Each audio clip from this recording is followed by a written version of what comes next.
What is up, ladies and gentlemen of the NPA? We are back again with the weekly recaps. I am your host, the Juancito Marvel, and joining me once again, as always, as you're going to see for the future videos, the amazing, the wonderful Chi. Hey up YouTube, what's going on? Hey, so this week was cool. This week was very interesting. We're in week 2. A lot of stuff happened. Yes, including 12 matches, so... Yeah, I know, right? 12 matches, sheesh. Once again. Well, we actually got the full roster this time around, so... I know you are right, because last week there was a forfeit. Oh, that's one thing I feel we should address right at the start, just because we weren't sure last week. The forfeit does count as a 3-0 loss, so going forward, that is a 3-0 loss for Steve. Got it. All right, so before we go into this, one thing for sure, I took notes this time, Chi. So it won't be your show featuring me this time around. So it's gonna you'll hear my succulent voice and you will love it. Yeah, she got all the comments last week. Yeah, there was a comment regarding that, but I feel like the split of sides this time has given us sort of equal talking points. I think we're. No, yeah, there were definitely a lot of pros and cons on both sides of the matches. I kind of feel like I have a few matches where I have essays written, and quite a lot of them just have minimal notes. So. Yeah, I have the same on my end. Apologies if you're an essay. You do not want to be on Chi's essay list. But before we go into the stats, so we can put this in the beginning of the video. If you have not done so, stop the video, watch all the coaches' battles, enjoy them, and then come back and hear our commentary about what was recapped during them. The MPA list will be listed; it'll be in the description below, as well as all the YouTube channels of all our wonderful coaches and our channels ourselves, because we do upload outside of MPA. Well, mostly, but yeah. Yeah. So we are leading off with the Free State Tour Cats versus the Iowa. Wow, I don't know the states. Haluchas. It was a 4-0 win to Duncan and the Free State Tour Cats. I have very minimal notes on my end. You want to lead this off? To be honest, my notes are quite minimal. This was one of the first matches I watched. I will just clarify at the start of this. I watched some of these matches during a 24-hour Pokemon event. I was at that over the weekend. So my memory of some of these matches is a little hazy. Especially those ones I watched during that, because obviously I was out of it during parts of that 24-hour, like towards the end. I was not functioning entirely perfectly. But from what I can remember, my first sentence says "save the bloody Pelipper." I can't remember that much at the very least. When you have a rain team, and when your team relies on rain, you do not risk your Pelipper until absolutely necessary, basically. I do believe it went down to a Terrakion Stone Age or something. Yes, turn 1, Duncan did set up the rocks as Pelipper, I believe, went for a Scald, yes. Yeah. So it brought it down to near sash range. But then turn 2, Terrakion just outsped and hit it with a Stone Edge, Okoing it up. Yeah. I would say, well done on that first turn, going for the sort of more ambitious play, the risky play, and getting the benefit. But then you save it. Then you save the Pelipper. Yeah, definitely. Because then you've only got rain for 3 more turns that your Ludicolo could benefit off. Because Ludicolo, as much as we love Ludicolo isn't the greatest without the rain. That is, I'm going to admit that, yeah. Yeah. Especially 1, of course. But as much as we both love Ludicolo, 1 especially, we have to admit it's not the greatest without rain. And it's outsped by most things on Duncan's team. So yeah, one thing I want to commend to Duncan is going definitely when switching in Lantern into the Ludicolo, getting that water absorb, by the way. That was really cool. Brady was a little bit surprised that they had water absorb. Not uncertain why they were surprised there. I know you have a Thunder Eye, but you have a Rain team, and that takes precedence when choosing water or Volt Absorb. Definitely what I want to say about Duncan, that he did go for the T-Wave, and that was beautiful on his part, because that immediately crippled the Ludicolo. It canceled out his Swift Swim, and for lack of a better term, it was a sitting duck. It was a literal sitting duck, yeah. Yeah, and and also to follow that in succession, RNGesus was a very, very big factor this week for many coaches, and was prevalent in this match as well. Full para off of that Thunderwave on the Ludicolo, and the Hydro Pump miss on the succeeding turn. Sorry. Like I say, my match of this my memory of this match is a little hazy, so I don't remember some of these points. But yes. Yeah. It was a very, very dominant match, and once the rain core itself did fall on Radioactive's side, it was Duncan's game afterwards. Yeah. He commented it very, very nicely. And the one thing I do have to say to Duncan, I love you, buddy, but always prepare for a match. It doesn't matter. I know you did well this week that you just picked some things out of the box and you went with it, but it's always good to plan. The counterplay format is there for that. You know the team, so you have better chances of winning if you just team build. I'm not going to say you got lucky because it was you know the game and you know the game well, but don't rely on just winging it the night before. Just saying, but still it was a 4-0 win on his part, so maybe I don't know something about the game. Yeah, honestly, that's what I have to say about this match. Yeah, a few more points from me here. But it's basically more from the commentary than anything else, so obviously you won't have seen or heard this. There was a lot of surprise for the focus-sashed Alakazam. Really? Yes, you see, and the quote, and I'm quoting here, who runs Focus Sash on an Alakazam? It's a fairly standard item for Alakazam, I'm afraid, Brady. So, yeah, that's not that surprising at all, because obviously Alakazam has the magic guard, it can't be done by entry hazards. So Focus Sash is a fairly common item on Alakazam. Obviously you don't have to play it again, so you don't have to deal with another Alakazam, but going forward in the future, just do know that Focus Sash is fairly standard for Zam, because Zam is fast, so it doesn't necessarily need to be scarfed, and it has good enough attack power that it doesn't necessarily need an offense item, so Sash is fairly common for it. I was also forgetting about... this is what it is. I just remember... there's no real excuse for the Thundy switch, and I just remember what it was. It was because he switched it into rocks and it died immediately. Oh, yeah, that was a thing.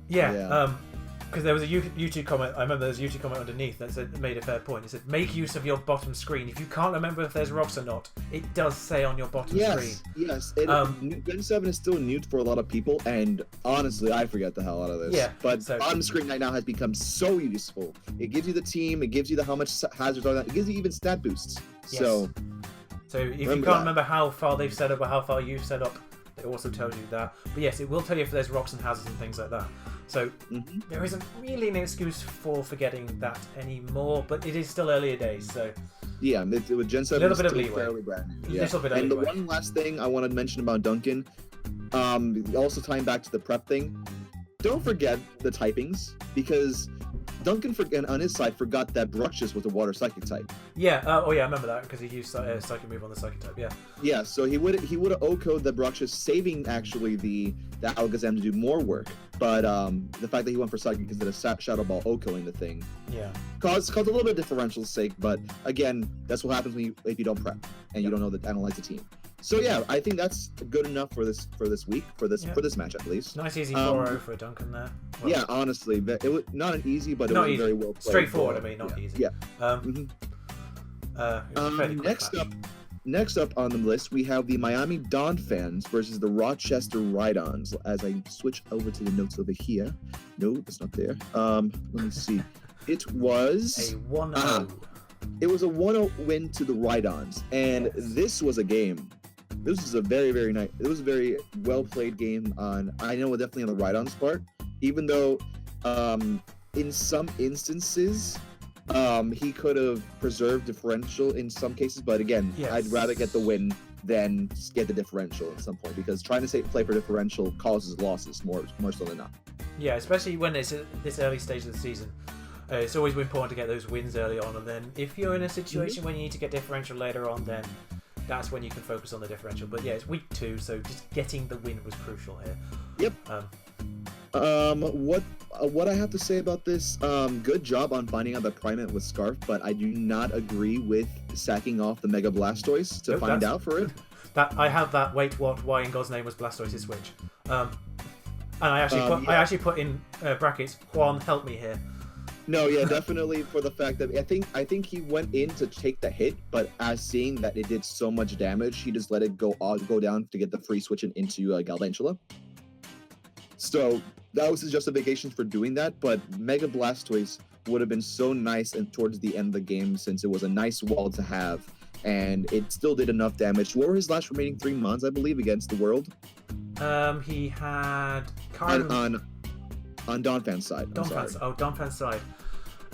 Mega Arrow, Taunty, and Weavile, I believe, were the 3 left ones. Yeah, so definitely Mega Blastoise would have been great for Weavile towards the end game because it resists a stab and the knockoff spam wouldn't do much, and you can just easily do a Flash Cannon or just Scald it and stuff like that. But again, he still got the win. We're not taking that away from him. A couple of things I want to point out. Very good job on pursuit trapping that Raichu early in the game. Yes, because that took out a huge speedy threat on his side that he didn't have to worry about, and would have let his Galvantula run house on the rest of his team since it was scarfed. In fact, it did. So yeah, it picked up 4 kills this week, I believe. 4 kills, yeah. Yeah. Oh, and let me pull that up as well. I don't need to. 4 kills for Galvantula. Always like to see Galvantula do well, to be honest. Yep. Very good. Very nice on the Scarf. He had Scarf Sticky Web, right? If I remember correctly. No, he was 3 electric moves and Bug Buzz. That's right. That was a different game. That had Sticky Webs. That'll be talked about later. But definitely was nice that he knew his offensive pressure. He knew which mon was the win con, and he just went with it. He went for preserving it, and he played excellently. I really don't have much to say on this part. That I can definitely commend him for going for that win con. The only thing that I have to comment about is that fortress switching. But he switched out Florges to go into Fortress on Tornadus Therian, thinking that he was going to go for the Sludge Wave on Florges. But at the rate at the health that at Florges was, Tornadus Therian didn't have that much of a detriment to just spam Air Slash because A was stab, and B, if he missed, he can just go for it again because he outsped. I mean, I feel like that was only the one misplay on this part, but he's still recovered from it with no problem. I'm not sure if I think Torn would have taken another Moonblast at the range it was at. So yeah, but I mean, I know why he switched. I mean, I could tell even from watching my side of the things why he switched Forest Red, because at the range it was, another Air Slash would not have killed. The Sludge Rage would have, but Kyle called that as well, and that's why he got the kill on Fortress there. He did actually do that because he did predict the switch there, not because it was just his play. Okay. So, yeah, that worked. I mean, that worked in his favour. And I did actually write that in my notes. I do have to give credit to Bum here. I identified his win con, and the Blastoise switch aside played it perfectly. Basically. But this is sort of not quite my biggest essay this week, I'm afraid, Kyle. But it's still a fairly larger block of text. Oh boy, I'm gonna sit back and just get some popcorn. It's not all bad. I'll have to admit. Okay, I believe it. Fairness, the first instance is already more impressed by Carl this match within the preview talk alone, because he showed he researched Pum's both Pum's team and he watched his last week's match. So he referenced the fact he led with Galvantula last week. And then predicted him to lead with Galvantula, or said he's probably going to lead with that again this week, and then led with Taunty. It's like, okay. Taunty really nice this game. So I'm not sure why he led with Taunty when he knew that when his opponent would lead with Galvantula again, unless he was predicting him not to lead with Galvantula again. But I'm fairly certain. He said he led with Galvantula again, and he might go for the webs here again. I don't know. I can't quite remember what his exact wording was there.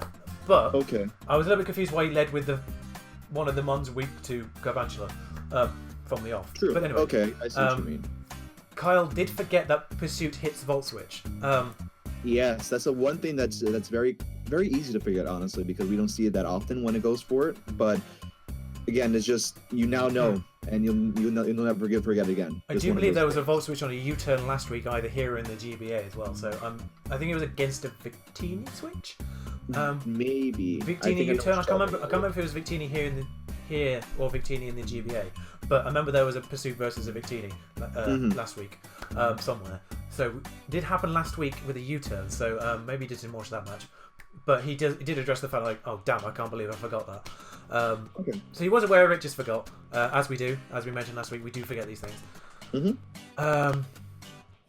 I should have really written down what this matchup was, but it says if you stay in, you kill this, and I cannot for life remember what it was. Oh, I think it was the Spiritomb. He switched out on the Spiritomb when he would have killed it with the next Dazzling Gleam with the Roserade.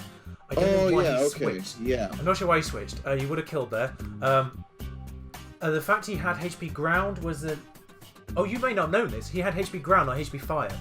Really? Yes, because... And he got away with it because I believe from the way Pum sort of acted around it afterwards, I'm guessing Pum believed it was HP Fire. He was completely convinced it was HP Fire. It was HP Ground because of the 2 fire types on Pum's team. Now, this is where I kind of feel... More in the prep, I feel like your problems were than in your play this week. You have a rain team. That scares away the fire types in the first place. Point number 1. So having HP Ground for the fire types probably isn't that necessary because you do have the rain team. So he's probably not bringing the fire types. HP Fire prevents you being walled by Foragers, which is what happened. So that maybe would have been a bit better prep there, having HP Fire, not HP Ground, because the ground types the fire types aren't probably coming, and you have things for fire types. You have Mega Aero, you have coverage for them as well. You probably have ground coverage and other mons fairly easily, water coverage on plenty of your mons.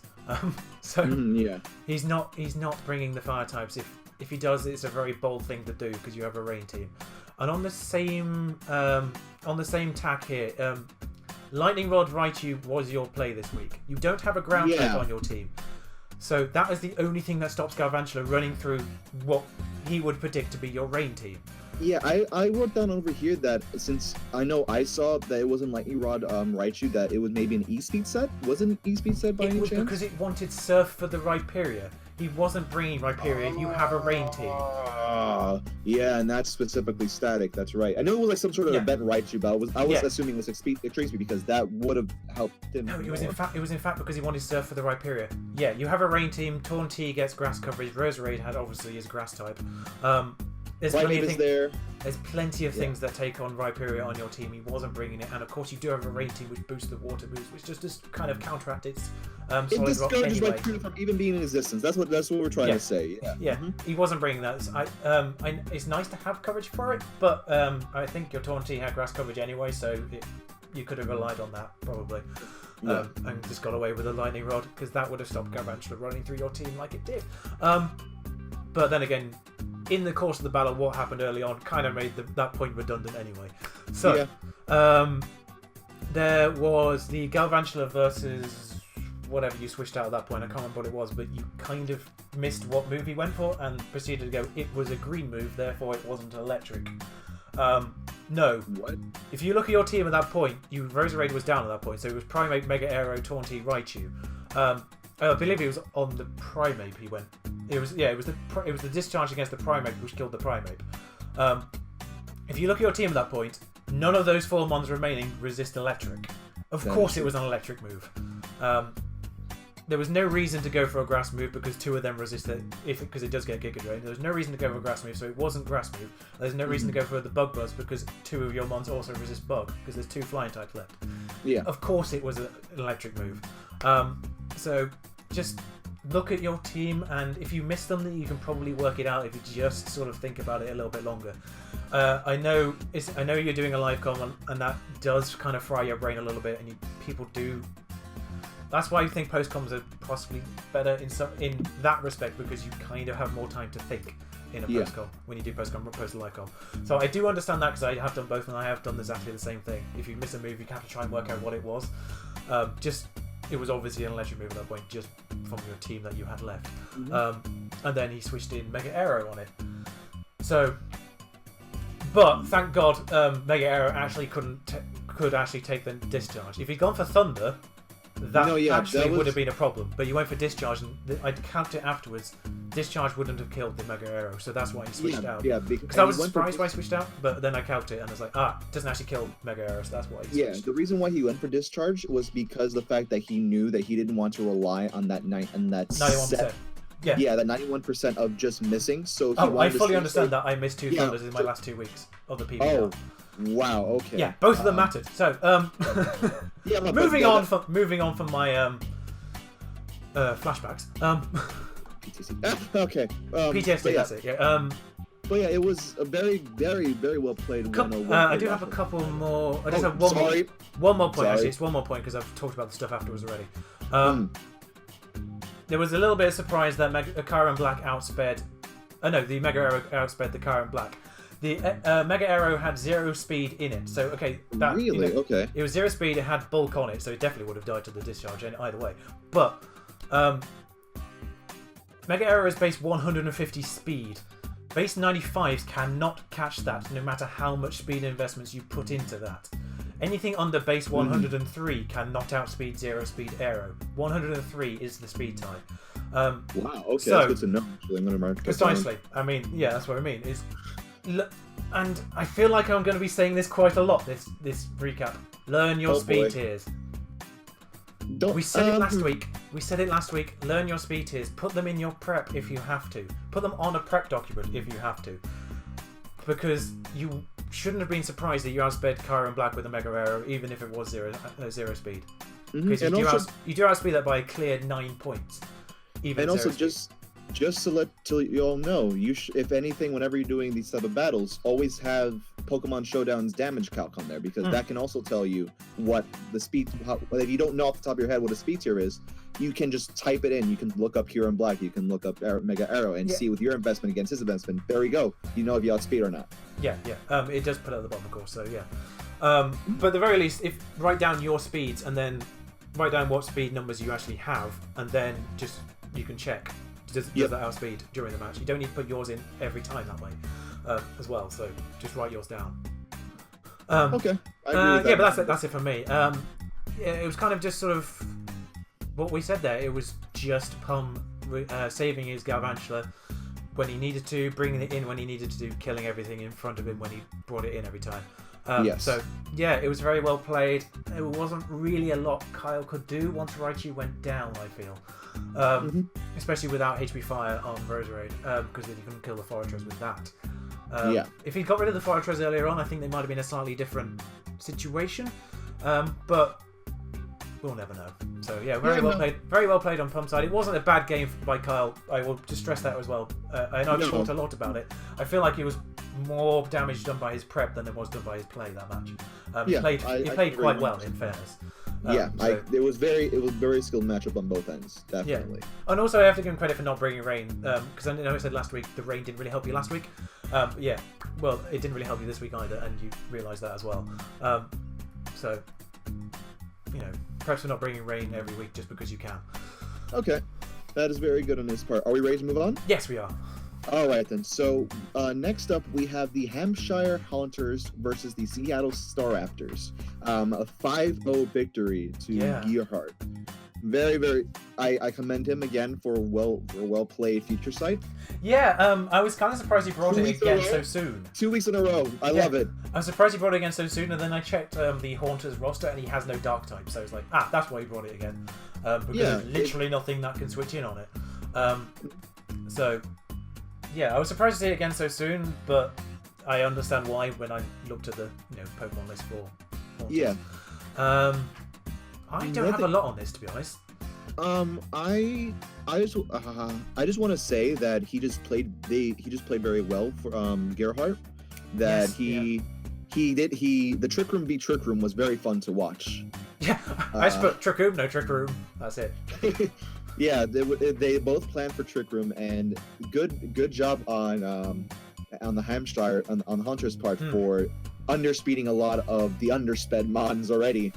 So yeah, it was the only thing I have to commend also is for the Marowak. Going for the Shadow Bone, even though going for Ironhead would have guaranteed a kill on Aromatisse, which actually killed one of the speedier Mons on the Hampshire Hunter side, which was Crobat. Yeah, I actually wrote in my notes, I wrote nothing for the first half of this match, because there's nothing wrong with any of the plays made so far. No, yeah, absolutely not. He also another thing for Gearhart, very good on shipping most of the Hunter's team in that early game, just dealing the damage done so he can make sure he cleans up in the end. Yeah, Scarf Serena was a good bring. I think my only criticism of this entire match is why Durant was not the first thing brought in on Serena, because Serena doesn't really get any coverage for Durant, and it resists the 4 times Chop Kick. Now I don't believe the Chop Kick was obvious at that point, because it it only used it once, and the thing it used it on it outspent naturally. Yeah, I think it was the aromatize. But Gearhart, just was saying, Gearhart did a really good job on bluffing those scarves. Like he just made sure that it wasn't. He didn't make it obvious. So that I just want to say a really really good job on hiding that fact. But yeah, that's literally the only criticism I have. Durant definitely should have been the first thing brought in on that Scarfs Arena once it stopped. Because he brought in something else and then it just dropped to kicked again and killed it. And then the Durant was brought in, and then by that point it was kind of over. Shout out to Luxury MZ. Yeah, I mean it was not. It was overkill, but it was overkill, and it probably would have been slightly more dramatic if it was done on the last one rather than the penultimate one. But yeah, also fun to watch. Just for stats' sake, there was a steam eruption burn. Always fun to watch. Yeah. Yeah, there was a steam. I have written at the bottom here because. Unfortunately, the music was very loud on the Haunted side of things. So you couldn't actually hear the commentary particularly well, so I couldn't really hear anything bad in the commentary because I couldn't really hear the commentary. Okay. But once the batch was over, he mentioned something about misgens. I don't know what was misgened, but we will repeat the public service announcement from last week. Always check your mons. Yes. So whatever was misgened, I don't know what it was because I didn't hear where in the commentary you mentioned something being misgen because it wasn't pre-match. This was a post-com match, so I don't know where you mentioned the misgens. I don't know where it was, so I don't know what was misgened. So for some reason, I have a good feeling that he forgot his Z move because that's been the latest trend for everybody receiving mons. Yeah, they don't check the Z move, but again. Our PSA goes out to everybody. Make sure you check your mods. That's the easiest way to do it. But honestly, I really don't have much to say. It was a really good match. To be honest, it didn't feel like a 5-0 until it was over. Because there was a lot of things that came really low, and just Gearhart preserved them. It was very tight. It was very tight, Mm-hmm. and then Serena just kind of ran through everything, and suddenly it's a 5-0. I'm okay with this. That's it. That's all we have for that match. It was just a very good match, really. There was nothing really bad except for the potential misgen. I don't know what it was though. So we'll find out. We'll find out from the comment section. Please let us know. But we're going to move on now to the Milwaukee Sawbucks versus the New York Lynx. This was a beautiful match. I love this match. Yes, we finally get to see Steve play after last week's forfeit with his somewhat unconventional team. I know there's been a lot of talk about Steve's team, both here and in the GBA, because they are quite similar in the sense they're very Gen 7 heavy. So it's very nice to see Steve finally use his team here in the NPA. I have a few points, but that's literally it. There's not a lot here. Okay. One thing I will mention is it's the second week in a row where sticky webs aren't that important, and here they very much screwed him over. No, they screwed him over 100% because Steve brought the trick room. Yes, they weren't particularly important in the first place, but they definitely screw you over, as I wrote, actually. Especially with the threat of wishy-washy. Yeah. That was a fun thing to watch. I personally love wishy-washy. Yeah, watching wishy-washy do things is great. I only have notes for the very end of this match, really, because everything in between was fairly good. I have a note here that says crit T-Bolt on wishy-washy. We'll ask Chi if it mattered. Did it matter? That crit? Oh, I didn't calculate. I didn't even know that one was a crit, to be honest. Okay. I don't think it did. I think Steve said it didn't matter. So because I was looking up at the stats, even though that wishy-washy did have amazing special defense stat, its HP was abysmal. So that's why I wanted to know. Steve said it didn't matter, so I don't believe it mattered. So I didn't then, no problem. Because Steve said it didn't matter, I didn't calculate. Also, good prep on Steve for saying fuck you to RNGesus and bringing Lumberry. Saying as well. That was good. That's my only. I think that's probably my only criticism of Steve's team is not bringing hazard removal versus a team with Klevki.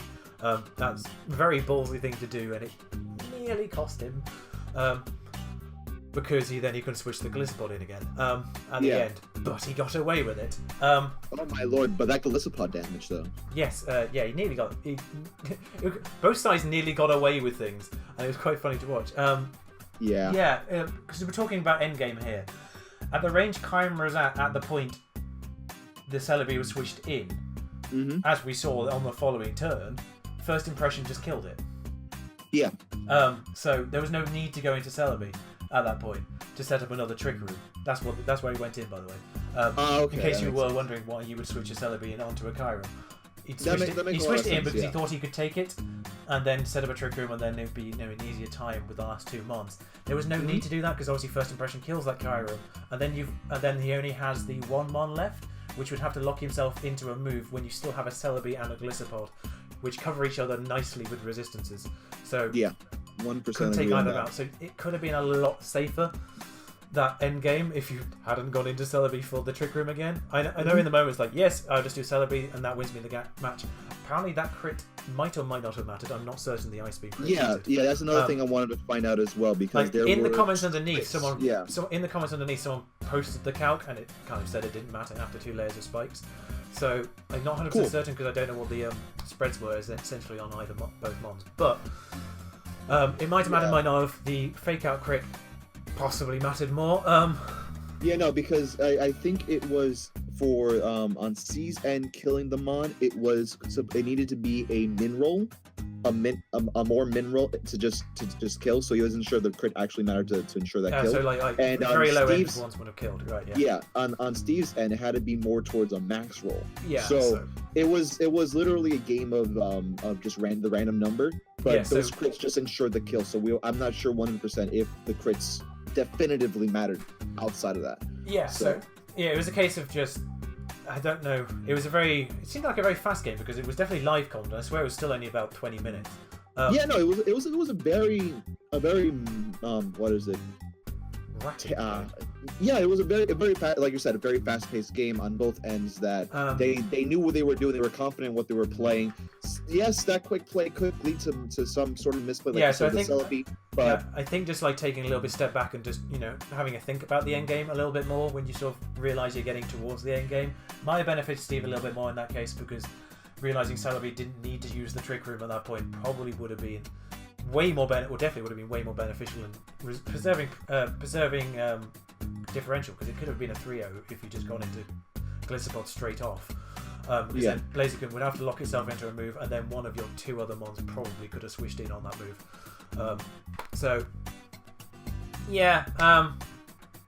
It is what it is. Good match. Yeah, good fun match to watch at the very least. Anyway, I love it. I honestly love it when like the unique sets start to go. Yeah, it was definitely more entertaining because of the crit on the Celebi. Yeah, but definitely was unnecessarily entertaining. Much like the Survey Drive match, it's kind of unnecessarily tight towards the end when it didn't need to be, potentially. Yeah. But we live and learn, and got away with it. So. Oh, definitely got away with it. And it was good, and it was good play, obviously, all the way up until that on both sides. So, well, by all means, it wasn't a match that was riddled with nothing mistakes really to complain about. Nothing good play on both sides overall. So, good match. Yeah, but we're going to go right now into the Philadelphia Braviaries versus the New Orleans Pelipers. Yeah. That was also a match. It was indeed. This was the first match I watched, so this is the match I'm haziest about on individual plays, so you might have to bear with me on this. Got it. Because I actually watched this match in intervals in between a sort of tournament at this 24-hour event, so... Got it. I have excellent lead prediction with the Doug Trio versus Victini. By the way, this was a 3-0 to the Braveries. Yes. Against John. So maybe a little bit of an upset against the more experienced battler. I'm not sure how long Chris has been a league player. Well, shout out to Chris. But yeah, shout out. Maybe a little bit of an upset. I think most of us backed John in the whatever he called it, bet pick'ems. Yeah. So I backed up Chris, not saying anything. I'm not sure who I backed actually in this one. I might have been on your side here actually. I might have seen the matchup and thought actually no, he might get this. But yeah, it was excellent. You had actually shout out to you, Chi, for predicting almost like you having the highest score on. I was second highest on the predictions. Yeah, I think Levo did actually beat me in the end, but. I think Levo had 9. Okay. I had 8 predictions right out of 12, so that's not too bad on my part. I'll take 8 out of 12. But no, I think this was actually where I think this was where the Victini thing was. That's what I was saying. It was this match. It was Doug Trio versus Victini. Pursuit Pursuit catching the U-turn. See, this is what I mean about this 24-hour event messing with my brain. It feels like it was last week I watched this match. I get you 100%. So Doug Trio taking the Victini with the Pursuit there on the U-turn. Obviously, it can U-turn out and making that prediction, getting a lot of damage off on that Victini via Pursuit. Very, very crucial turn 1. And then I have John. What are you doing, John? I don't know what is that in reference? I know what this is because I put under after that. Decidueye loses this matchup.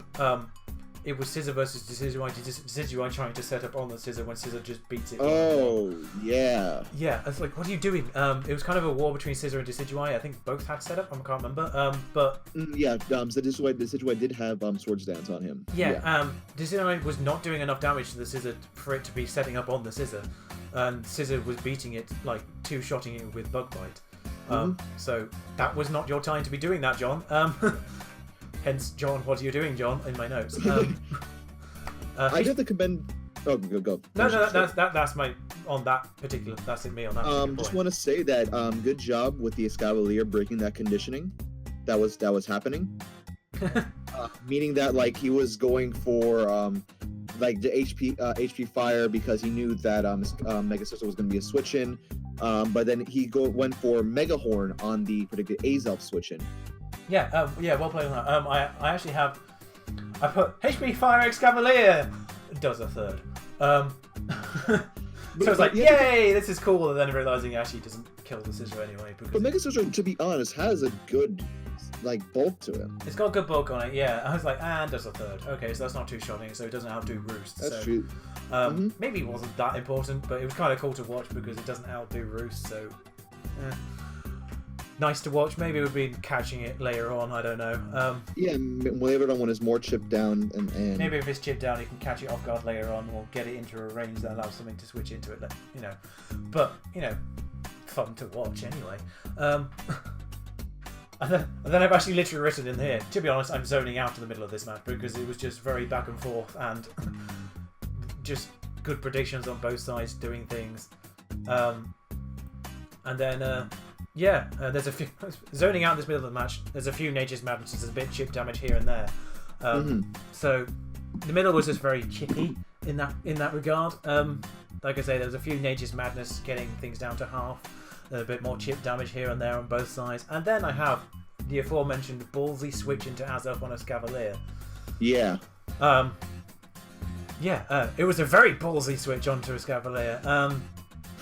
Thankfully, prepared that with the sash and then killed with the flamethrower. Yes, that I think also was another ballsy play on John's part that he did lose because he was predicting that he would go for the Stealth Rock. Oh, really? That's why. Switch. Yeah, predicting that he was going to switch out because of the threat, but he went for Flamethrower and Bug Steel type Flamethrower, dead. Yeah. Oh, so John was aware that it did get a Flamethrower at the very least. No, he won he lost the 50-50 because he was thinking that he was going to go for Stealth Rock. I can kill him with the Mega Horn.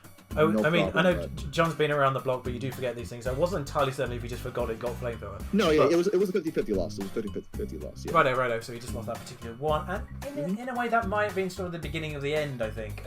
Even though that was good prep on the Raikou with Shed Shell to counteract the trio, that did allow, I'm pretty sure on Chris's side, to say Thunderous can do things now. Because it kind of revealed that it wasn't AV or whatever. But I have, maybe it was worth sacking Azelf off to the Victini U-turn for initiative. He was aware that he was about to U-turn with Victini later on, on the Azelf, when he brought that in. Probably would have been worth sacking the Azelf off there and then for the initiative, but it didn't really matter in the end because he got the win. But yeah, because Azelf is on one HP at that point. Yeah, wasn't really doing a lot to the rest of his team. Does outspeed most of it, but it wasn't really doing much to the rest of his team. So maybe it was worth off sacking off the initiative there because he knew he was going to U-turn there. Then that gave John a bit of initiative briefly anyway. Again, just now that we know the results of the battle, and John knows this as well clearly, sacking off Reuniclus at the time to trade off for the Mega Scizor was not the right play because it allowed that switch into Thunder's Therian, and we saw the results of that. Yeah, I got Reuniclus surviving Bug Bite, maybe a roll. And then the tactical sack that set up on the sweep. I can't remember what he sacked at that point. Was it the it was Zygarde. It was the Zygarde. He sacked the Zygarde, and that set up the Thundy sweep. So yeah. But just letting you know, John did say in his commentary that he knew he lived the bug bite. Oh, it wasn't a roll, so that's okay. He knew that 100% he lived the big bite. He would probably had the investment enough to live at like 99% or something like that, but at 1% or something, just something ridiculous. But he knew he lived that bug bite. Again, Chris beautifully cleaning it up at the end, honestly. Yeah. I didn't catch this, but I think you just mentioned this to me just now. There was a rest on a misty terrain. Yes. We do need to call you out on that, Chris. Misty terrain prevents any type of statuses on happening, including self-induced ones. It has happened before, and again, we just forget. But now you know for the future, Misty terrain negates rest. Yes, as does the other one, the Electric terrain. So yes, worth mentioning that as well. Worth mentioning that. Yeah, just wanted to say that, yeah. But good. Honestly, again, no comments on the battling style. Both played very, very nice, but very, very well. Sorry. But yeah, it was a really good match, and then it just essentially just led up to the point for a tactical setting up the trigger Thundy. So. Yep, it literally just positioned himself beautifully into a point where it's like, right, Thundy sweeps now, and it worked. So. Yep, no complaints. Very good match.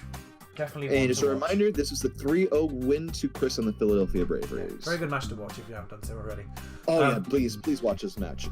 Next up, we're actually going to talk about probably the headline, really. Yeah, a headliner match. Galactic Elliot and the Chicago Cubs versus A-Drive and the Minnesota Vickerbolts. Yeah, so this is probably one of the most experienced battlers versus the scariest draft in the league. Yes. Before you go on, just want to give a shout out to A-Drive. Congratulations on doing so well to that invitational that you did with Geico Gaming for the BGC competition. Very well done. I believe you made it to semifinals. If I'm getting it wrong. Oh yeah, made it to the knockoff section and won the group. Most importantly, won the group with two world champions and I think Cyber's just only national champions, but still it's Cybertron. He knows his stuff, and Wolfie Glick two-time beat his two mentors, which is kind of fun. Yeah, but, congratulations on you for doing so well in the VGC competition after you just only training for a couple of months. Yeah, honestly, it's incredible, and proving their doubters wrong as well, which is excellent work. Excellent work. But now to this game.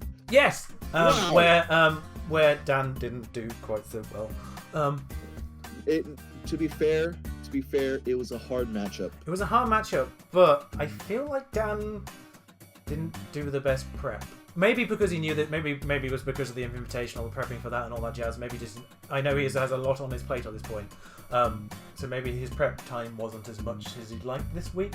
But the one thing I have immediately when I started this match was like, I'm watching the other side, but Dan, why is there no Crocodile?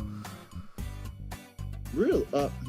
Because actually, Mega Metagross, Crocodile is one of the best, not necessarily counters, but checks. Yeah, I agree with that 100%. Also, double stab affects both, like both stab affect Mega Metagross and the Intimidate, and the Intimidate would have, because Elliot has a very what's your switch in team. Yes. So it would have prevented the Pangoro. It would have intimidated the Pangoro. Would have intimidated the Salamence and all sorts of things. I feel like Intimidate Krook would have been very, very useful this match. I agree. I actually do agree with that. One of the things I do want to also mention as well. I didn't particularly agree with saving your Dragalge for the Tentacruel. I feel like I feel like preserving your Sandslash was more important. Yeah, I have in all because I was listening to Velo's side. I didn't really understand pretty much any of the plays Dan made for like the first third of the match. Because I was very confused by what Dan was doing in that first third of the match. To be honest, and I'm a big admirer of Dan. I was like, what are you actually doing here? Sandslash had Rapid Spin. Sandslash had EQ to hit things like the Mega Metagross and the Tentacruel itself. Sandslash would have been a better Mon to preserve instead of the Dragalge. Yes, it is adaptability. Yes, Dragon Stab is very, very hard hitting. But with something like a Clefable and with an Ice Steel type that actually does work with the coverage it gets and its offensive typing. Yeah. I personally would have preserved Sandslash more than Dragalge, especially with Dragalge being at that low health. So that's just my opinion. We don't know what you're thinking about. We don't know how you saw it on your end, but that's what I want to say. Yeah. I don't know what Dan. I didn't really understand any of the plays Dan made, and I put in brackets up until Sam's last switch, and then continue that with still don't know. Pangoro switch into Necrozma Mega Gross predict. I'm not sure 100% certain what this was because there's another one that's watched in the 24 hours. But yeah, I think. He switched Necrozma in on Pangoro by the sounds of things. No. I'm not sure. Predicting the Mega Gross to come in on whatever. Like I think it was a double or something. Yeah, it was a double switch on both ends. I believe Shaman was in on the Mega Metagross. And he wanted to stay in and go for Dazzling Gleam, but he was predicting that Mega Gross would go for the Bullet Punch, trying to knock it out. Or something along the lines, just go for the kill on the Shaman. So he went into Necrozma because Necrozma had a Rocking Helmet on him and knew he could take a hit. But Elliot predicted the switch out from Shaman into Necrozma and brought in Pangoro. That's what happened. Righto. Yeah. Again, I was quite loud, so I didn't really hear the commentary particularly well on any of these matches. I think Elliot's was probably one of the best ones because it was quite. I don't know why Elliot's match was louder than everyone else's or easier to hear than everyone else's, but yeah, I did hear most of the commentary for this one. Switching in the Z mover onto an obvious knockoff wasn't the greatest. What do you mean by that? I'm not sure actually. Oh yeah. Because Shaman was a Z mover. That's right. Yeah, because he knew it was a Z mover, and no, it might be the other way around. I don't know. I don't know what this. It's like I say, I don't remember what happened in this match essentially. But I just got switching into Z mover onto an obvious knockoff, and I'm not sure what I mean by that.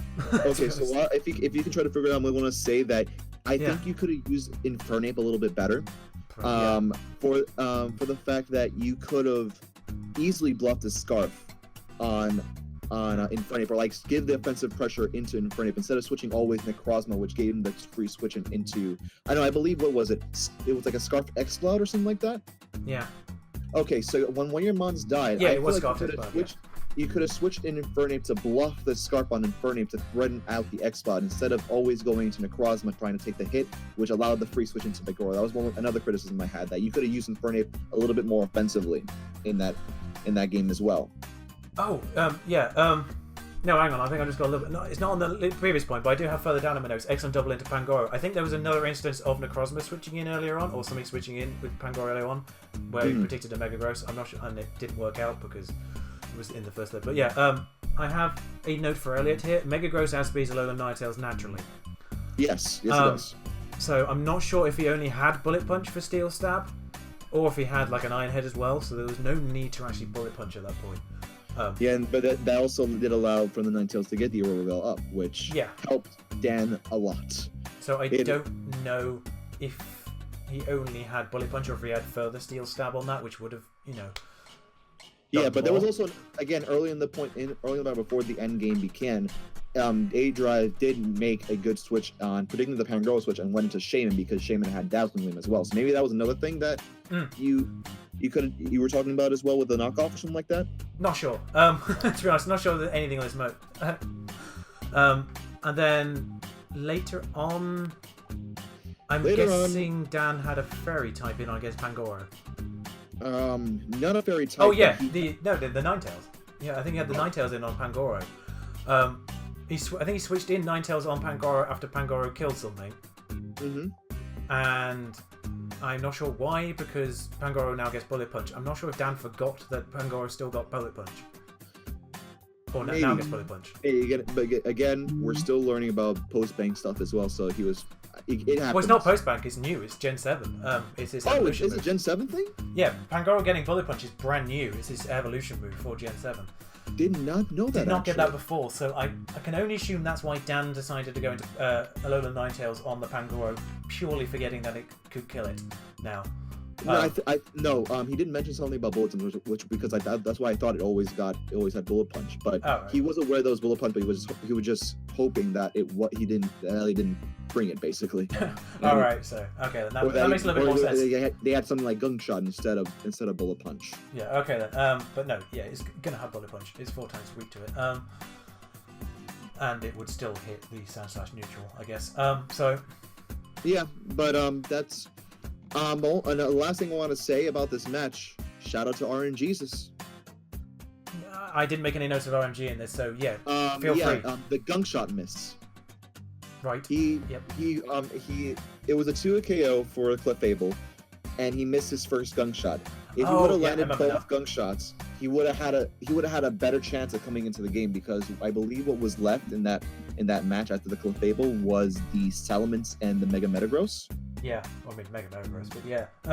I think it was Salamence, Mega Metagross, and the Pangoro itself. So if he was able to take out the Cliff Abel, he would have had a better chance coming back, because he would have had more HP to deal with the other threats comparatively, and he wouldn't have taken so much life orb damage on top of that. So just a little shout out to RNGesus being always prevalent in these matches.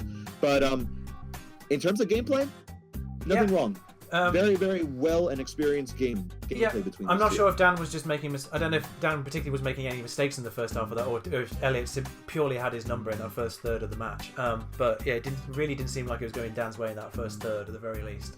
And then there was a little bit of momentum back the other way, and then I think Elliot sort of sealed it up towards the end with the excellent double into Pangoro. Yes, that I will definitely give respect to Elliot, because that is shifting tide of the game. Just 3-0 to Cup Chews there. I'm not entirely certain who's going to be the one to break that team, to be honest. So I am. Krook would have helped a little bit, but I don't know if it would have helped entirely. So yeah, in my opinion. I definitely agree with that, because even though Metagross gets clear body before Mega Vaults, just having that intimidate threatens Pangoro, threatens Salamence, anything that was physical on Elliot's side. Yeah. So anyway, there we are. We should move on now, because. Yep. No. Again, I agree. But going on, we're going to go into the Colorado Rapidash versus the Pittsburgh Pichus. Yeah. Again, not entirely certain of the Rapidash's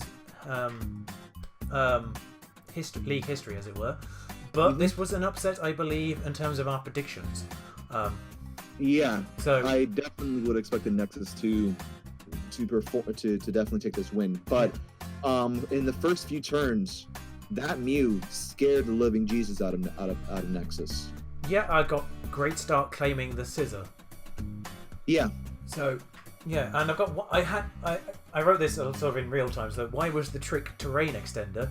And then he actually explained it like 2 turns later, because it then gives Tapu Lele 3 more turns of Psychic Terrain, which then prevents the Floatzel's Aquajet. That is genius. Yeah, so it was actually really well prepped. That was genius. Why trick Terrain Extender onto something that has a terrain, and then is to prevent the opponent's priority for longer? Wow, that was. I'm gonna give that to him. Wow. Yeah. That is brilliant. That was smart. Yeah. Yeah. Yeah. Then I just have, wow, I didn't really write much for this. I just got Swami had Nexus's number for the whole match, it seemed. Forcing switches here, getting Sand back up to get the Tangrowth out of the way, and Haxorus being in a position to take the remaining 3 out. In that way, it was quite similar to the Thunderous. Getting into position where your last mon can take out one of your mons can take out the remaining 3, and it ended in the same score, I think. So, to be honest, expert work taking down the walls so the offense could do its thing. There was a Hax. Yes. Though, that sleep powder miss could have changed the game a lot, man. That's if he was allowed to get the sleep powder onto the X-Drill, that would have been possibly a different game, because X-Drill would have either died immediately, or the Rapidashes would have switched out to preserve the X-Drill because they knew it could do work later on. Either or, the events happened. My only things to say about Nexus, and to all the coaches in general, if things are looking bad in the beginning, don't count yourself out just yet.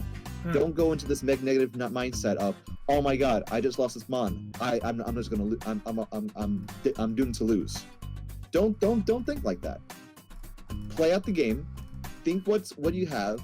Work with what you have, and just keep on playing from there. Don't go into that negative mindset off the bat. That's my biggest thing, because even though he admitted himself that he's a mid game player instead of an early game player, it's just saying that type of saying those comments out loud to yourself. It could relieve the stress of just getting it out there and just saying it, but it also just sets a mood to yourself that I'm already coming into this match losing. So just mindset. And while I was taking these notes down, I would have said that as he went for the sword stance, I didn't think that Nexus should have risked the sleep powder and went for the EQ because he had that. But after calcing it, uninvested Tame Growth to no HP extra at the range it was at, extra still would have lived the EQ. So Right. it was better to go for sleep powder. So I give that to Nexus on that. Just unfortunate. It was really unfortunate, and Hexorus did just clean up in the end. So Yeah, shout out to the Rapidashes getting that 3-0 win. And do you have anything else to say about this, honestly? No. I think it was just really, really good prep on the Rapid. Not just the terrain extender thing, but the Hexorus using its dead move on the one thing it potentially couldn't KO. That was well played. Very well played on the Rapidas's part, especially. I didn't really watch, like I said, I didn't watch Nexus' side, so I don't know exactly what the entirety of his prep was. But didn't seem like bad prep anyway. No, definitely not bad prep. Just unlucky sleep powder miss. We will say that, but it was and just wrong switches. I think Swami had the upper hand in that match pretty much all the way through, even counting in the sleep powder miss. So. Okay, we have to go through things with the next match, which is Seattle Sea Kings versus the Adelaide Umbreons. Indeed, this was a very tight back and forth match. In fact, the KOs kept going one way in each other's favour in this match. It's quite fun. Yeah. It was quite fun watching the counter go one way to the other on Jodor's side. No, it was one of those matches that this was definitely a good contender for just like the feature game of the week. Joe, I don't know what you're doing, but you seem to be drawing these games of the week. It was. Both sides very, very well played. I love that he brought the Poison Heal Breloom just to get that extra recovery and just that extra bulkiness to him. One thing also, the first turn trick, very, very nice as well. Yes, that's my first thing obviously on here. Is very good early pressure with the excellent first turn read. Most importantly, tricking the Scarf onto the Cranially. And then I have the Breloom switch takes a little while for Krez to counter. I don't know if Crescent really knew what to do with the Breloom early on, because it was like 2 or 3 turns before she got in a position where she could take it on with something. But yeah, I mean, wasn't too bad. Like then the momentum shifted one way. The one thing I will say is the momentum shift with actually what turned out to be a fairly poor usage of Z Tailwind. Jodo was kind of in two minds about using it at that point. He was kind of like, oh, do I use it this early or do I save it for later on? In the end, it really only claimed the Azumarill, and it wasn't necessary to claim the Azumarill because you outspeed it anyway. So, yeah. Personally, I agree with that play. I mean, it worked. It worked for that turn, but when you look back at the match, the Z Tailwind, the only turn where the Z Tailwind actually was used to any effect whatsoever was to kill the Azumarill, which died to the non-crit and outsped anyway. So it didn't actually do anything in the long run. I think it got damage on the Lapras and with another crit, but that was it. Because then it died. Fair enough. What was I was actually looking at the damage that Ice Beam did. And like it was like such a big discrepancy between the Ice Beam damage and between the first one and the second one. I have no idea. At least on my end. Because it looked like that the first one for some reason did about 30%, and then the next one took it out. Which I was just like confused of what. Maybe just me just looking because I was doing other things for college at the time. I think it might have roosted on the first one. I'm not certain. That might have made more sense than it didn't do. I remember there being a roost onto an ice move in one match. I think it was this one. Okay. So. Just going off because Lapras was played well to counteract a Togekiss. Yeah, I really like seeing Lapras do things, so that's good. Nasty Claw on the Salazzle. The first one was great. The second one. I understand the prediction, but in a game like this where you had that forward momentum, just keep on going with that forward momentum, Cress. That's the only thing that I want to say about that play. That if you count that Sludge, I know you said after you made those turn of events that the Sludge Wave killed. Even though you didn't know if Sludge Wave killed, Sludge Wave was your best option because on his side of the team, besides the Metagross, which you do have Flamethrower for and you outspeed, nothing wants to take a Sludge Wave. At +2. Yeah. Actually, weirdly enough, Jodor on that same turn shared the advice that would have been really useful for Cress on that turn. Jodor mentions the interview with A-Drive where A-Drive says, about when to go for those risky plays and when to go for the safe plays. And he says, think about the end game. Think about the end game, and then think about if you actually really need to take the risk at this point. And obviously on that turn, Joe was thinking she might switch out, she might not. And thinking about going for the Volt Switch, he's like, no, I'm just going to click the Hydro Pump and kill this in front of me because this is the important thing for my end game right now. Okay. And yeah, that advice would have actually been really, really useful for Crest on that turn because killing the Rotom on that turn would have set her up for her end game. So. Yeah, I definitely really agree with weird, that point, really weird kind of parallel going on there in those two commentaries. But. And just like I said with the match with Nexus and the Colorado Rapidashes, don't psych yourself out. No, if you're seeing that you're doing poorly at this moment, don't psych yourself out for the end game. Because look, just you prove yourself wrong that you're doing bad and you're making wrong plays. You brought it down to a 1-0. Yeah. I mean, think about that. You brought it down to a 1-0 against a very talented player. Yeah, I mean, and you started that with the excellent read on Lapras versus Lando, going for the freeze dry on the Rotom switch. Brilliant. Yeah. Brilliant. Got yourself back in the game on that turn there, proving that you didn't need to psych yourself out there at all. You weren't you weren't necessarily going to lose it from that point onwards. You got yourself the momentum back by killing the Rotom with the freeze dry. Joe was a little bit confused for listing the wrong Rotom set. Like, Joe wrote the wrong Rotom set in his notes because he wasn't actually the bulky one that he thought he was. He was actually a timid one because of the scarf. Okay. But yeah, that's just kind of make sure your prep is right, guys. So even it wasn't exactly misgened. He just wrote down the wrong set. The wrong one. So it was kind of similar thing to being misgened, but wasn't actually misgened. And prior to talking to this, you actually mentioned to me about certain things that Crush could have done at the end. I did the counts here. Now, Joe misses the Zen headbutt. That's important. And Joe at that point, psyched himself out. He's like, right, I'm losing 1-0 here. I'm losing 1-0. He was like straight up kind of went almost like full kind of rage on like, I'm losing this 1-0 to hacks, and then he didn't. But he should have, is the point I'm about to make. So explain that to me, yeah. Because that Zen miss, Joe should have lost there.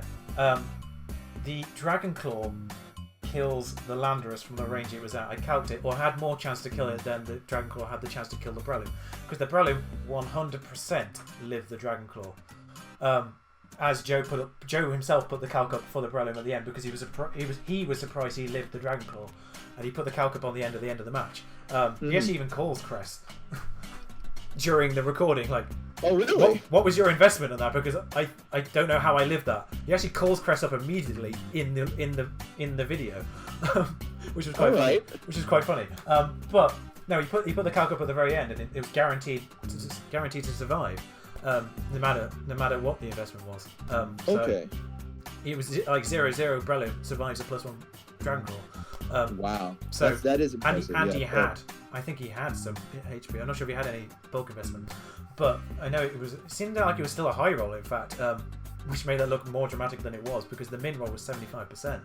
The high roll was 88, which is pretty much what it got. It guaranteed not to kill.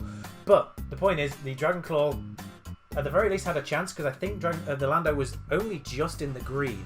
So it was around 55%. I put up 52%. You said just over? Yeah, it was just over. So it was in that sort of round, just between 50 and 55%. Dragon Claw does minimize. The +1 Dragon Claw does, because it was +1 after the Intimidate, does 55 to 65%.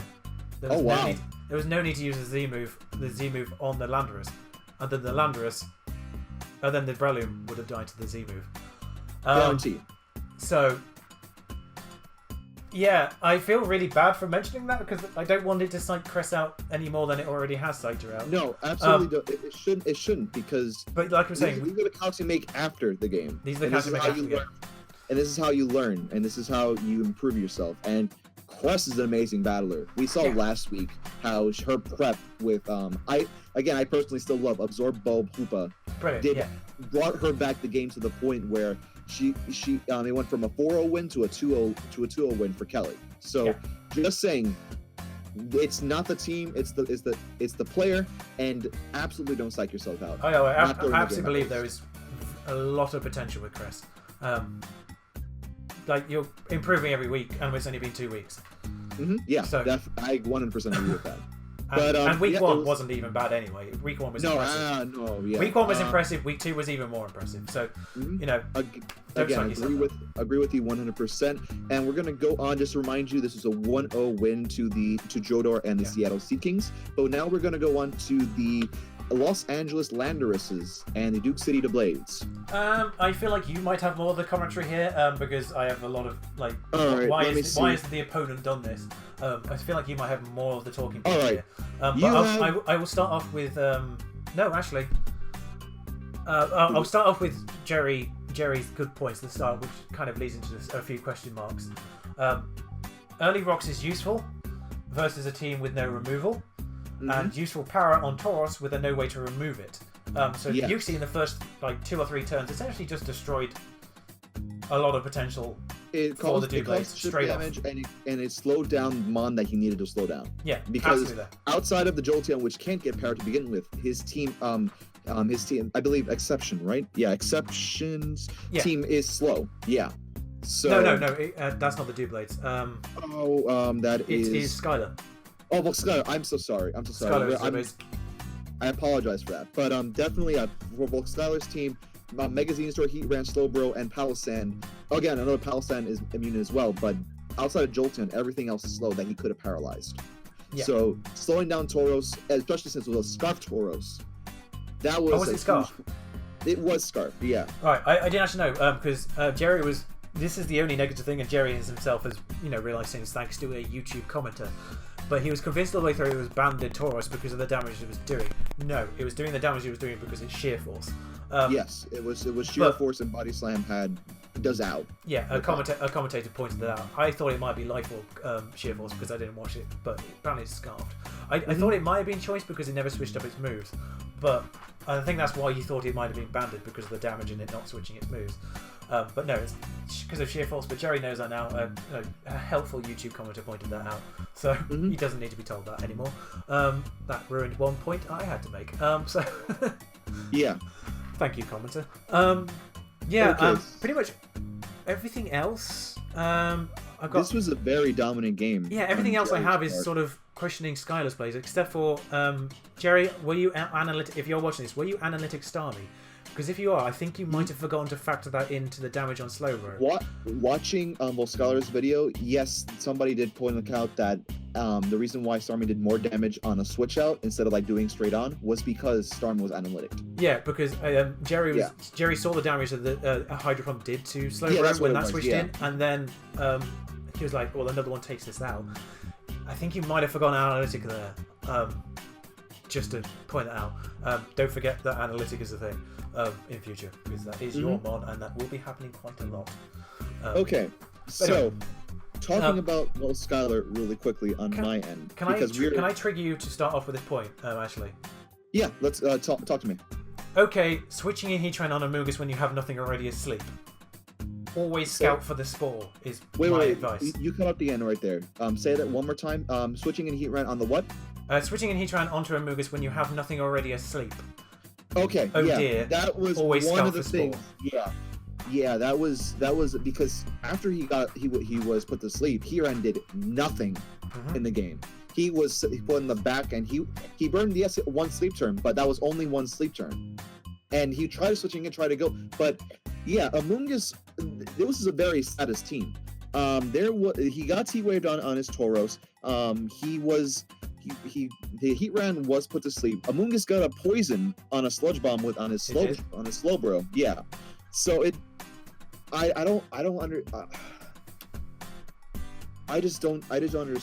understand personally. Again, like I agree with you with Amoonguss. Expect the spore and just expect status just in general from this thing. Yeah. I mean, I can understand it going in predicting a poison move. I can't remember what was in front of it at that point.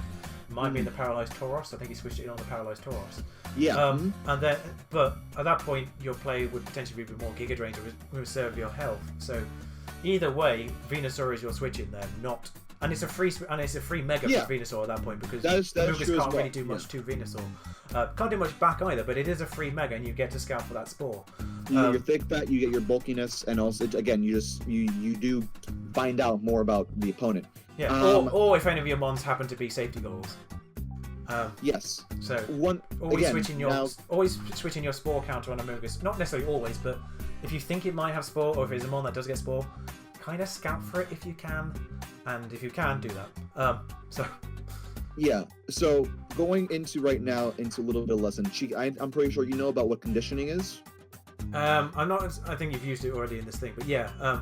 Okay, so I mentioned it before, but for people who do not know what conditioning is, it is basically doing a certain action a couple of times during a turn, and then when you think it's enough times, do something different. That is what is called conditioning. And there was a pure example on Jerry's part on conditioning both Skylar. Glasgow was, I believe, going for roosts at the time of when he was against what was in on Gliscor, I believe Slowbro. Yeah, I think it was. No, it was the Tauros. It was Tauros' body style. Because Jerry's like, why are you never being paralyzed? He kept like roosting, waiting for the paralysis. Okay, but at this point, so looking at it on an observer standpoint, I was seeing this as, okay, I'm going to roost up to the on Jerry's side. I'm going to roost up to the point where I'm healthy. And then once he thinks that he's going to do the same thing, he's going to switch out, and I'm just going to click an offensive move. Unfortunately, that offensive move was Earthquake, and both Skylar's switch-in was Jolteon.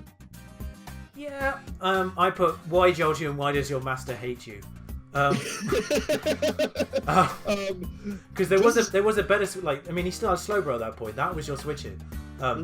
He wanted to get the offensive pressure. I understand that, but when you are seeing that Amon is doing an action multiple times, the one thing to think about is that when is he going to break that? When is he going to break going for the roost? So when is he going to break? Yeah. And when he's going to decide to go for EQ? And when you think he's going to decide to go for EQ, don't switch in the Mon that is your potential win con. But I mean, yeah, further to that point, yeah, even if you do think he might go for Earthquake at this point, and or even if you don't think he's going to go for Earthquake, but he has a chance to, you have a Slowbro with Regenerator. Play the safe switch, because Slowbro threatens Gliscor out as well with the water moves, and it had Ice Beam as well, so it threatens it out with Ice Beam as well, and you could always switch out if he does go for the Earthquake, and get your health back. And I have another instance again. I believe Starmie going for Hydro Pumps on a Slowbro, and then he again switches out Mega Venusaur to take a Hydro Pump, but instead Starmie goes for Psychic, Okoing it to Oblivion. I wrote here. I wrote something here as well, but why Venusaur? Why does your master hate you? Again, this is another instance. I was like, sack the Heatran at that point. It is another instance of conditioning that, yes, he's gonna maybe do a switch, and Psychic Analytic does a lot to anything that comes in. So again, I agree with you that he should have switched in Heatran, because Heatran was doing nothing at this point. Like, Heatran was the last thing that died, and it was still asleep at that point. That should have been sacked so much earlier to something, instead of something that was actually deaded by a move. But I wrote, thank you for appeasing your Lord Starmie with your tributes.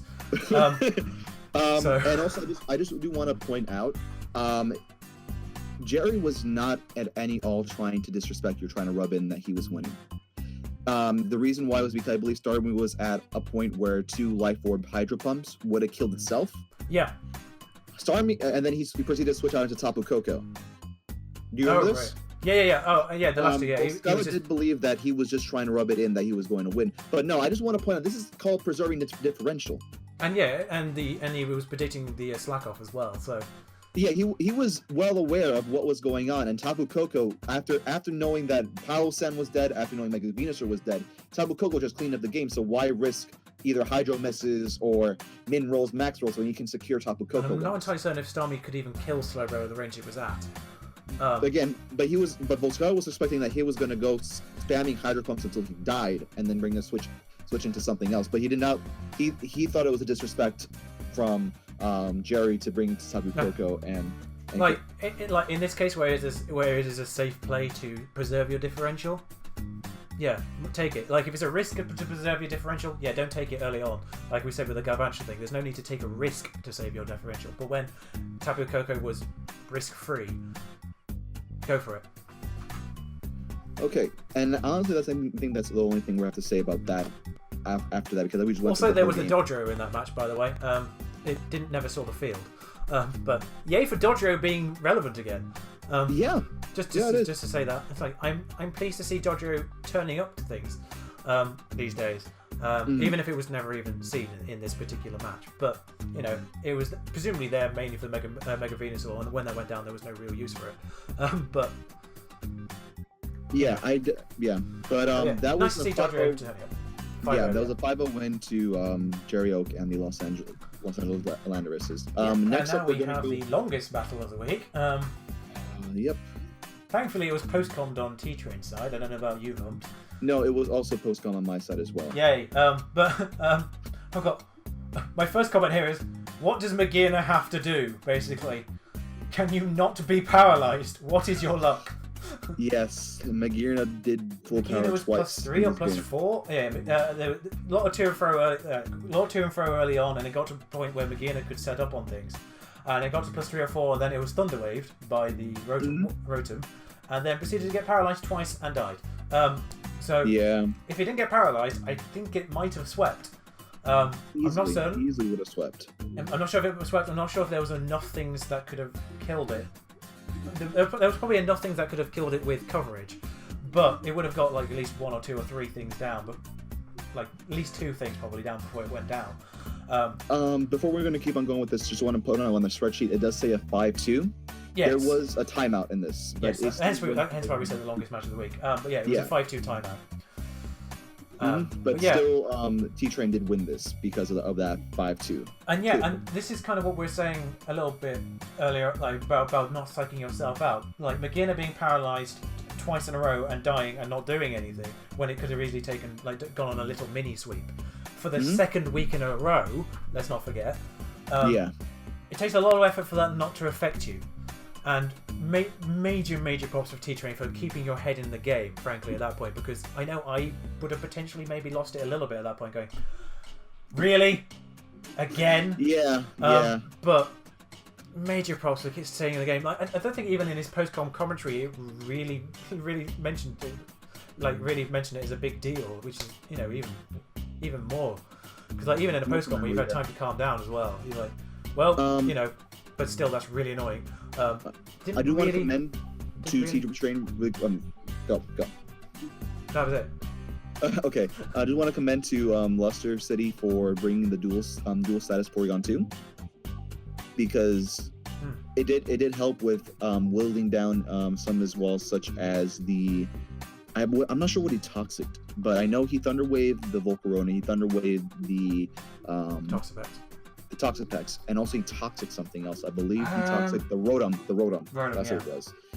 I did enjoy the set of what the Charizards did with Light Screen Rotom Cut. But again, he mentions himself, his team is not the most optimal.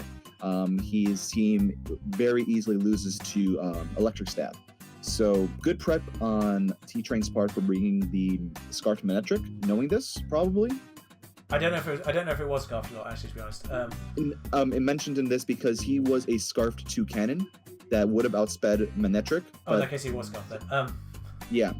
So just saying that. But let me see. Also, that was a low roll, by the way. Otherwise, it would have killed the 2 cannon.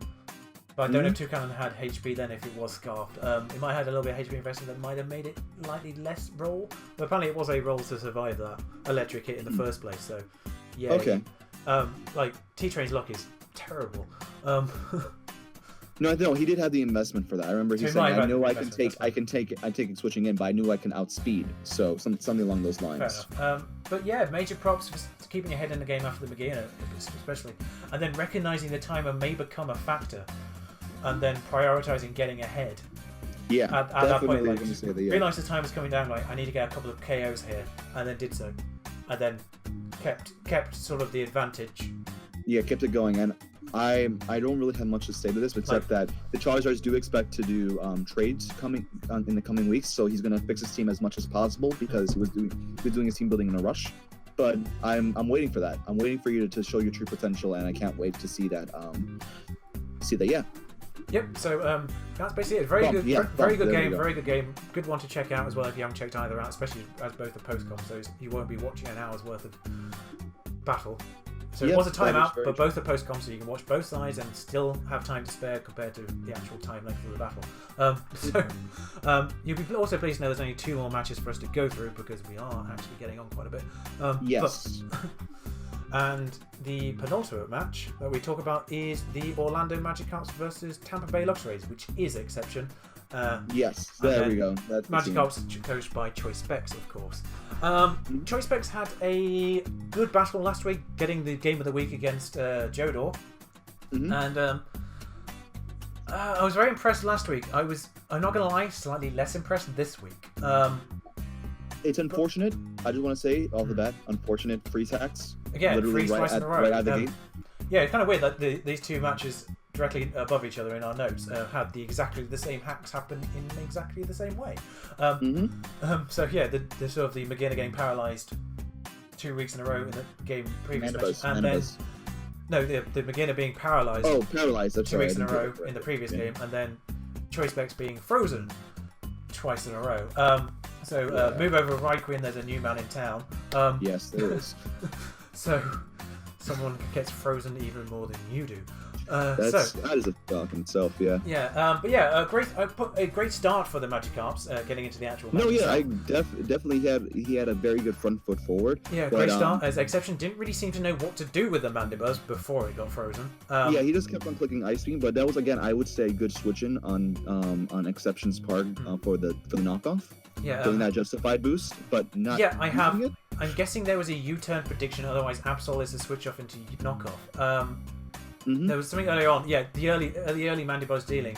I think he was predicting something different the first time round with the Mandibuzz because he went into PZ on the first knockoff, which knocked off the Choice Scarf, which could have been crucial. It could have been, but I'm going to explain knocking off on his. Removing the Choice Scarf is always a big deal in these games. But yeah, in this instant, Exception said it was not because the Choice Scarf was there to trick the Snorlax. Right. Okay. But yeah. So he had it mainly there for that. So he, in his mind, I'm saying that Scarf maybe would have mattered, but in his mind, he was saying, I don't need the Scarf.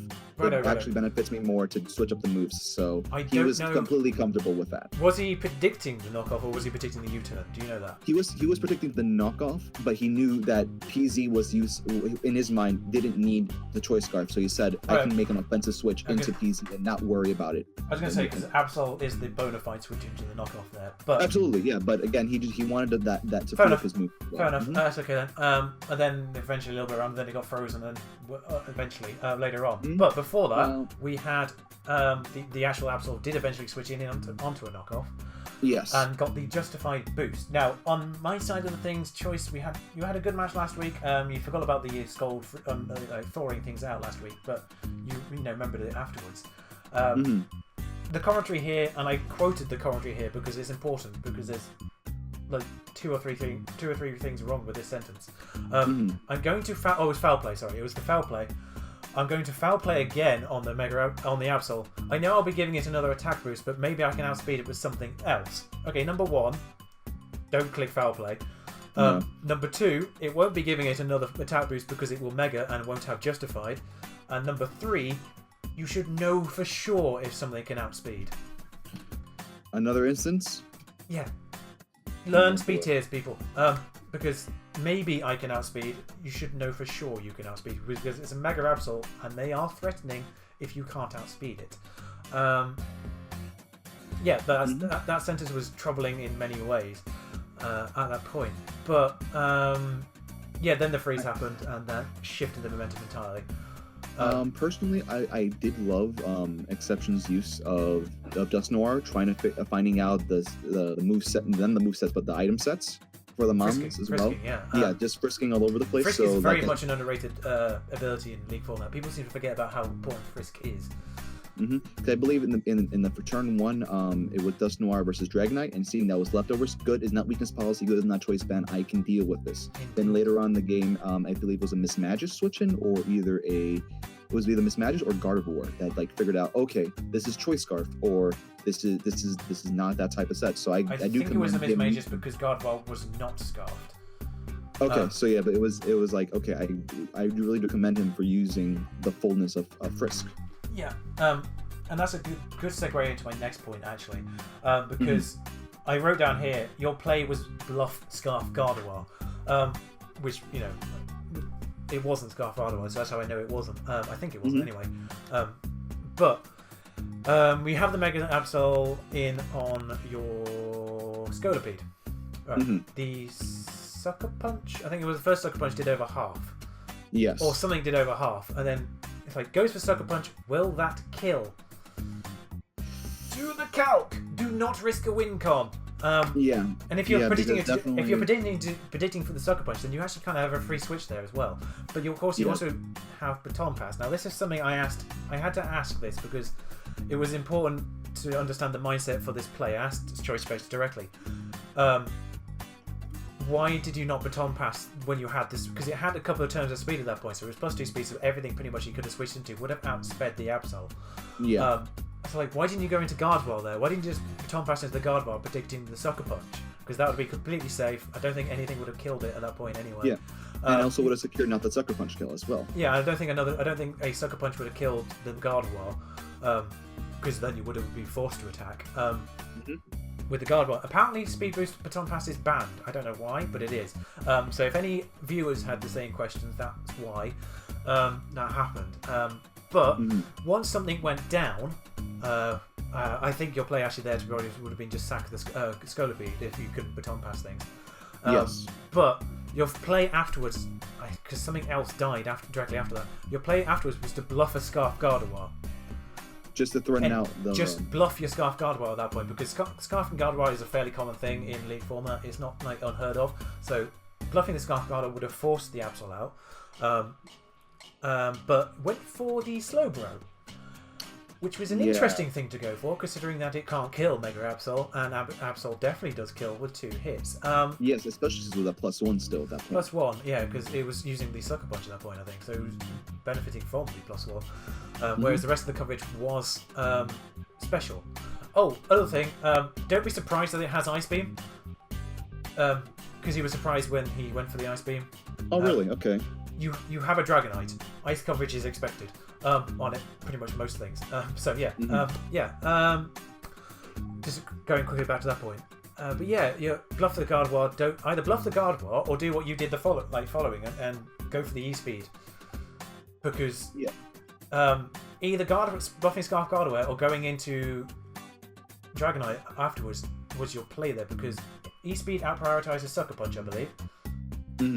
And, most importantly, you had Multiscale still intact at that point, so you would have lived an Ice Beam.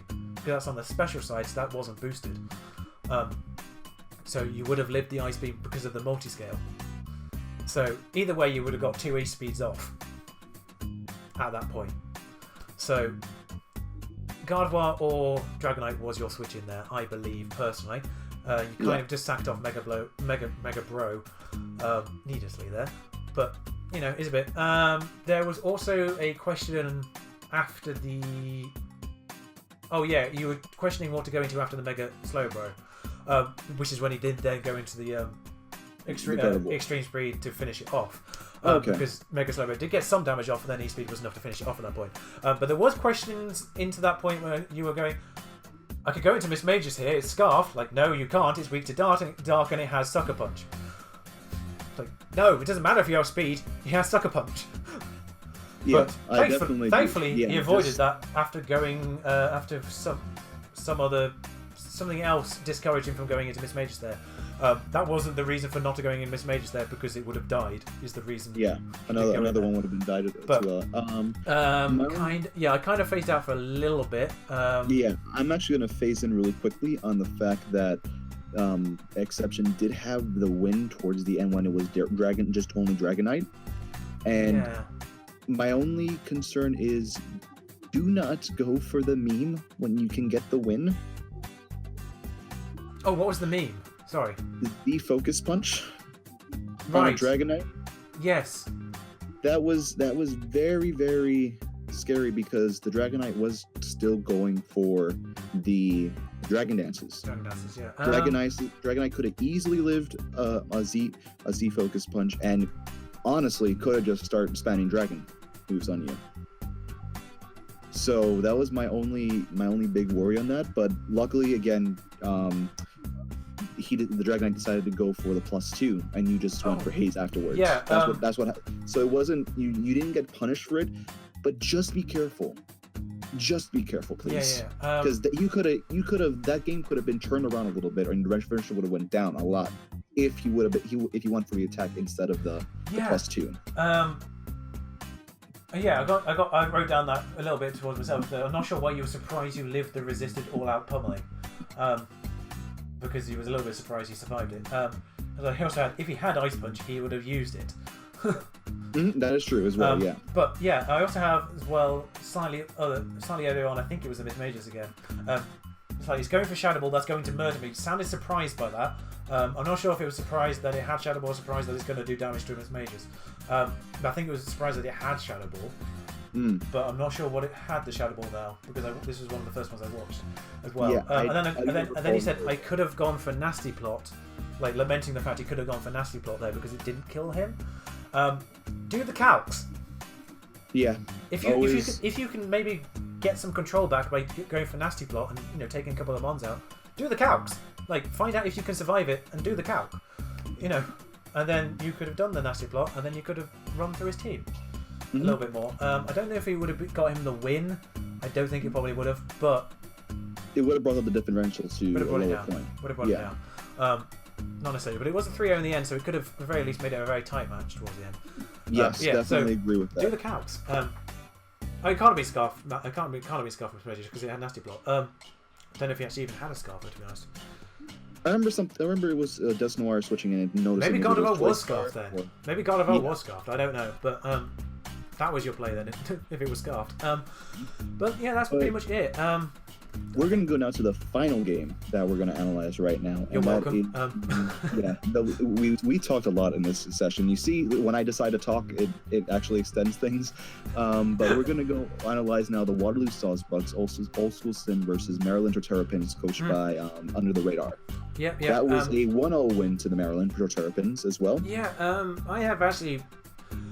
I'll go first again, just so we can get the... Go ahead. I am sorry, Sin. To be honest, it seems to, like there's quite a bit again, and not all of it is towards you. Actually, all these notes. I will stress that. First thing, still asking the question: do I outspeed? That needs to be part of your prep. Please learn speed tiers, or just at least prep and know what you outspeed with things. I put general play was markedly improved compared to week 1 though, so it's not all bad, Sin. In my things, I put to be fair, I wrote general play was markedly improved over week 1's performance until he let Hydreigon die. Because I put, what kills Zard X once Scarf Hydra dies? Because there wasn't really a lot that could. Do the calc. You have a fairy on your team. If he sets up, you lose. If you click Dragon Claw and you stay in, you lose Milotic. Why was Milotic even defensive? Risking the Milotic on the second Charizard Dragon Claw, because he switched in Milotic onto a Dragon Claw. It did over half. I think the leftovers brought it back to half, which made it an obvious. Like it could have been a high roll, but either do the calc and find out if it was a high roll, and then if you're safe to stay in again, or switch into your fairy, which you have, because he's not going to click Flare Blitz on a Milotic. You did have Tapu Bulu, which is your fairy, which in fairness is a risky switch on a Charizard, but you're going to lose your Milotic if he clicks Dragon Claw again. So it kind of is one of those 50-50 decisions a little bit, and you lost it by staying in with Milotic. Kelly wasn't messing around when it came to Milotic. He definitely did bring a more offensive team that he usually does. Usually he likes to bring that balance, but this week he went balls to the wall defensive, and it showed from turn 1. I have one question for you. Yes. Why did Kelly switch in Jellicent onto the obvious Shadow Ball? Did he feel like Charizard was more important than the Jellicent?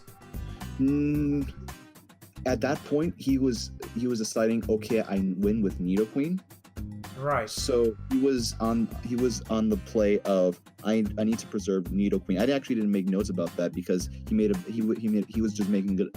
Yeah, because it was Nidoqueen that was in on it, I think. But why did he feel that Zard was more? I didn't know if he mentioned if he felt like Zard was more important than Jellicent, because in my opinion at that point Zard was the sack.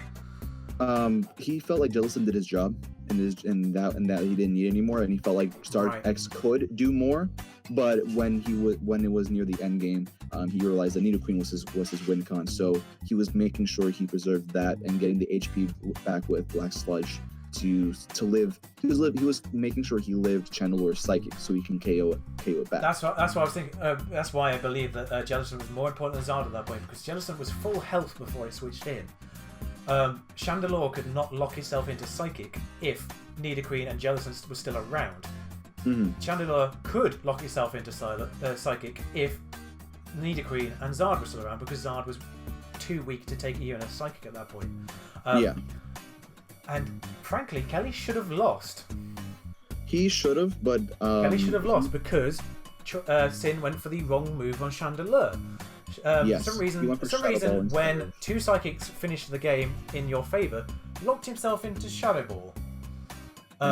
Which meant Nidoqueen could take one of those and kill the Chandelure. Actually, to be completely honest with you, Kelly did the math, and him switching out, switching in, switching out, the Black Sludge Recovery would have been able to make him live one Psychic. Would have been able to live one, but still, either way, you lock yourself into the Psychic in that turn. Your play was to go for Psychic. Shadow Ball was the wrong locking. But yeah, it started quite well, then it went a little bit. There was also a commentary saying, Ice Beam, interesting play. No. Earth Power was the kill move at that point, so Magnezone was actually a bad switch in, because it was Chandelure that was in. Chandelure was already in against a Nidoqueen. You switched out into Earth Power, switched into Magnezone, and then were surprised you clicked Ice Beam, because your switch there would have been Claydol. He was predicting your switch into Claydol. That was the Ice Beam. Magnezone was a very bad switch, really, at that point, but you got away with it. Because if you just clicked the Earth Power to kill the Chandelure, he'd have killed the sturdied the Magnezone maybe, if you had sturdy. I'm not sure if it was analytic or sturdy. But either way, he'd have killed it or got it to 1 HP. So, kind of got lucky there that Kelly went for the Claydol prediction, and because Magnezone wasn't switching in to predict the Ice Beam. He was surprised he clicked Ice Beam. I'm not sure what you were expecting. The Poison move, I think, maybe that's what you went to Magnezone. Maybe. But, yeah, Earth Power was the move there, so I'm not sure why you were surprised he went for Ice Beam. Because that would have been the hit on Claydol. And that would have killed the Claydol, more importantly. Kelly did message me after the battle that he just wanted to explain to people the reason why he stayed with the Alolan Persian and went for the play rough instead of switching out into Whimsicott to take the Draco Meteor was the fact that even if he went for Parting Shot and switched out into Whimsicott, he was afraid that Sin would go for Flamethrower, predicting that. So that even a -1 Hydreigon Flamethrower would still OHKO the Whimsicott, so he'd rather do as much damage as possible with Alolan Persian and bring in the switch into whatever he wanted to do, instead of taking that risk of taking out one of his more offensive mons that he could have used later on. Righto. And then, of course, so the play rough happened, and it was Scarfed, wasn't it? Yes, it was a Scarf Alolan Persian. That was cool, yeah, because it outsped the Scarfed Hydreigon. He was like, because Sin was going, well, I asked if he was surprised it was Scarfed, so he was like, just click Draco and then kill this. I'm not over predicting. Because he was fearing the Whimsicott might come in. I'm just like, I'm not going to over predict. I'm just going to click Draco. Also, just to be fair, really quickly, it was a roll. Alolan Persian could have killed. Really? Yes. Wow, I didn't even bother counting that. But also, shout out to my note saying Alolan Person. This doesn't even have autocorrect. That's entirely me. What did you do? I wrote Alolan Person, not Alolan Persian. Oh, good job. That was just me. No autocorrect on Notepad. But yeah, I think that's it. Yeah, I think that's it. It was a lot longer than the last one, but because we went over a lot of things. And there was one extra match this week, of course, as well. Yeah, so, that is also true. But if you guys did enjoy this match, do you have anything to say before we wrap up? I was just trying to think if there's anything that particularly got a lot of kills. I mean, Galvantula got 4, Thundy got 3. Thunderous got 3. 5. Thunderous got 5, did it? Yes. I don't think anything that got a lot of kills necessarily last week got a lot of kills this week. I think Scissor might have got 1 or 2. No, Scissor could only got max 1 because it's on the same team as the Thunder T. What else got 5 last week? There was a lot of things that got 5 last week. There was 2 things that got 5 last week. One was the Mega Scissor. I don't think whatever the thing was last week. Cobalion didn't even turn up this week. So I believe if there is an MVP race, it's between that Mega Scissor still and Thunder T now. It would be. Yeah. And they're both on the same team, so. Well, no benefits or denials from there. Yeah, so that's cool. Obviously, Galvantia got 4 as well, so that's in the running now. But yeah, there we go. There's a bunch of other things that got 3 kills last week, which we actually didn't mention. So, but I don't know if anything picked up multiple kills this week. I forgot to check. I do apologise. But it was very well distributed this week. Yeah, it was quite well distributed. There wasn't really a lot of things. It was only really that Thundy that got a lot of kills, and the Galvantia. Good week for electric types that weren't called Jolteon. Yep. Sorry, Jolteon. But yeah, if you guys did enjoy this week 1 recap, please do leave a like and comment down below on what you guys want to see for the next week. If you haven't done so, subscribe to the National Pokemon Association. Check out all the coaches, check out all the analysts. There is a playlist down in the description below to watch all the battles that are for this week. And yeah, I think that is it, right? Finally, sorry guys. I do hope you had like a lunch break in the middle of watching this or something. Yes, it was a very, very long video, but we went over a lot of things, and we hopefully we said a lot that made a lot of sense as well. Yeah, hopefully as the season goes on and the rust kind of falls off a lot of people, and then people learn the Gen 7 a little bit more, these will probably get a lot shorter because there'll be less to talk about. That is true. So, yeah, I hope you guys have a great day, and we will catch you guys next week. Ciao.